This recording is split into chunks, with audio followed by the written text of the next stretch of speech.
terbanting. Itulah yang terjadi pada situasi mental health saya setelah nonton film yang satu ini, 365 Days. Days itu kalau bahasa Polandianya Deni, ternyata hampir sama dengan Boso Jowo, Dino. Sebelumnya kita lihat dulu trailernya itu kayak apa. Ini dia trailernya.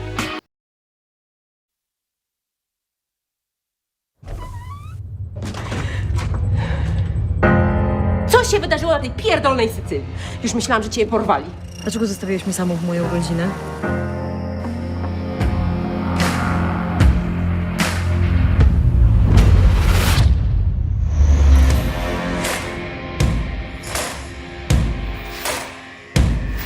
Are you lost, baby girl? Why am I here? I want to get out now. Afraid this is impossible. You have 365 days. I'll do anything so you can fall in love with me. You will accompany me.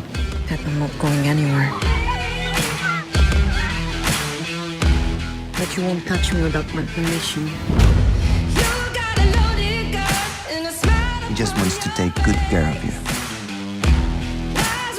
You want me to accept a year-long operation? I have rights to know what's waiting for me. If you hit me again, You will kill me? now you put down the gun. I'll never let anyone hurt you. I'll take care of her. You saved me. I don't need 365 days. Because I love you. Gonna light like fire, coming down like rain. Gonna break down barriers. Gdzie ty masz się, to co ty w ogóle robisz? I'm gonna rise like Phoenix. I'm gonna Kocham cię, słyszysz? cause I'm done. All done playing games.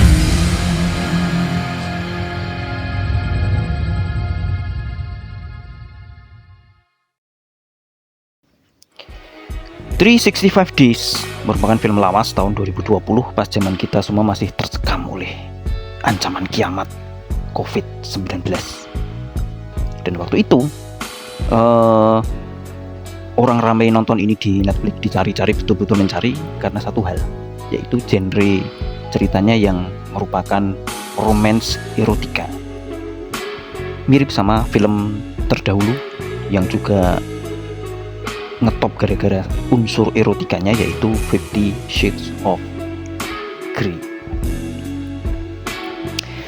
365 Days disutradari oleh duet sutradara Barbara Bialowas dan Thomas Mandes, dan merupakan, bisa jadi, kalau bagi saya iya, merupakan film Polandia pertama yang saya tonton. Biasanya kan kita nonton dari Hollywood, Amerika, Inggris.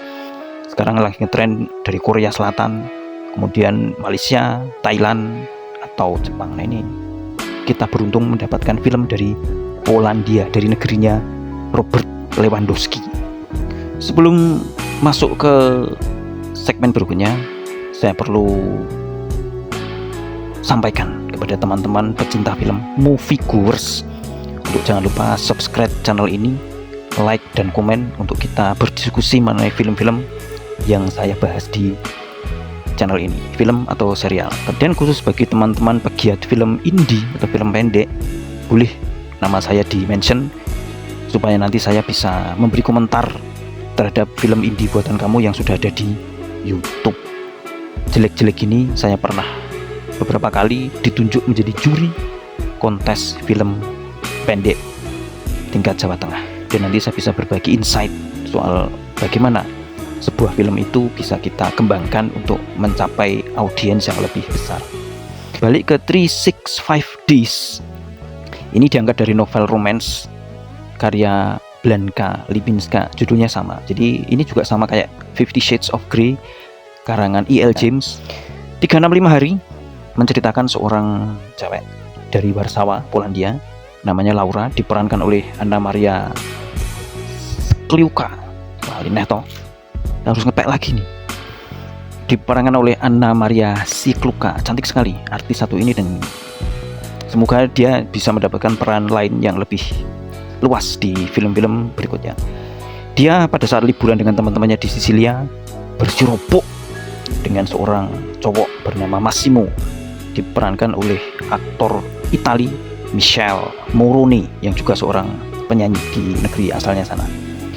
Massimo ini merupakan seorang bos mafia Sisilia yang kemudian melakukan sesuatu yang sangat tidak pada tempatnya kepada Laura, yaitu menculik dan menyekap untuk ditahan di situ selama 365 hari hingga Laura akhirnya mau mencintai dia dan mau dijadikan sebagai kekasihnya.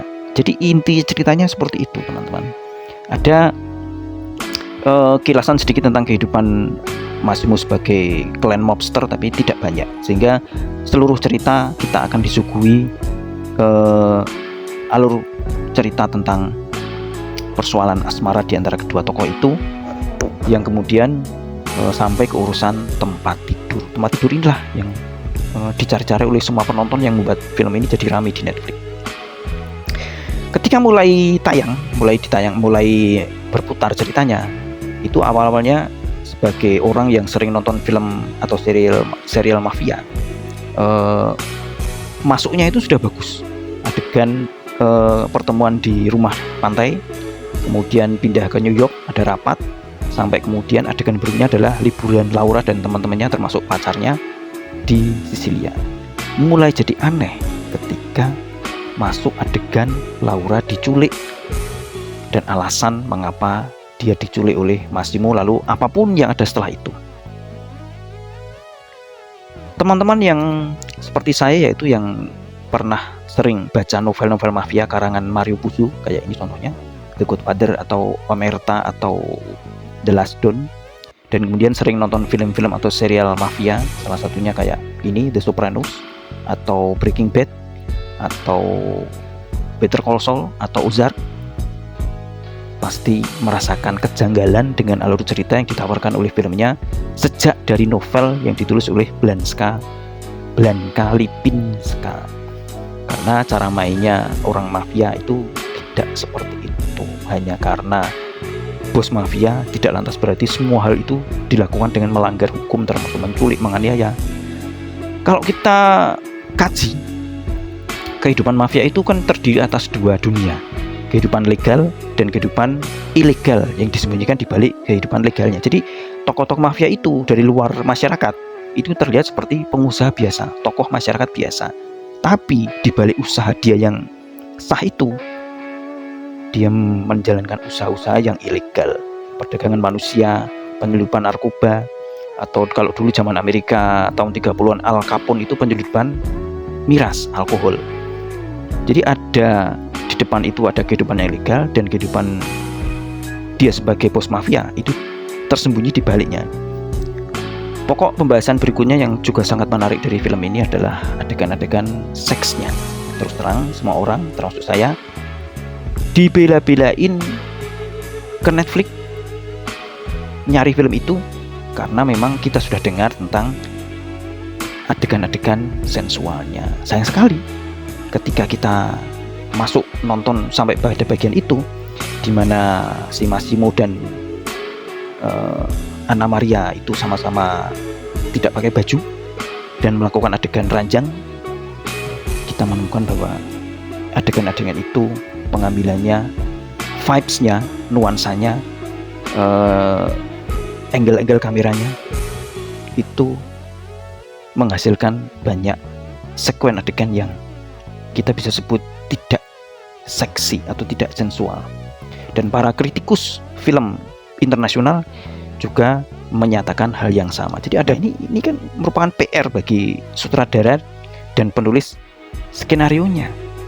Apalagi unsur cerita mafia yang seperti itu tadi mengingatkan saya pada novel-novel platform online yang sekarang marak di kalangan remaja-remaji Gen Z.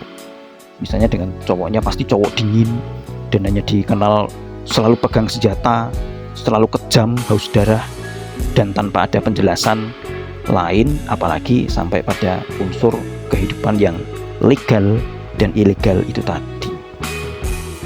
Semua kejanggalan ini membuat 365 Days oleh para kritikus dianggap menjadi salah satu film terburuk sepanjang masa, dan pada tahun 2021, setahun setelah peredarannya, itu film ini masuk ke banyak nominasi Razzie Awards. Razzie Awards adalah kebalikannya dari Academy Awards Piala Oscar, yaitu menilai film yang paling buruk, worst movie. Nah, semua aspek dari 365 Days juga masuk ke Razzie Awards, dan yang menang adalah penulisan skenarionya. Dalam hal ini, para sinias 365 Days harus belajar dari sinias Korea Selatan, karena para sinias Korea Selatan selalu berhasil dalam membuat film umum, artinya bukan film pornografi, tapi dengan adegan-adegan seksual yang sangat bagus. Dan bicara soal fiksi erotika, saya juga pernah membuat satu buku fiksi erotika, yaitu ini teman-teman. Judulnya Pandura Rasa. Ini bukan novel tapi kumpulan cerpen. Saya membuat buku ini tahun 2021 bersama dengan teman-teman penulis cerpen dari Semarang. Jadi bagi yang tertarik untuk penasaran untuk tahu bagaimana sih fiksi erotika di mata para penulis Semarang, Jawa Tengah, silahkan pesan buku ini bisa lewat saya. Nanti akan saya kirimkan bukunya. Dan jangan lupa subscribe channel Plot Twist Club Review with a Twist, sehingga kita bisa terus berdiskusi mengenai film-film dan serial-serial yang membuat kita penasaran. Apakah di 365 Days ada plot twistnya? Sayang sekali tidak ada.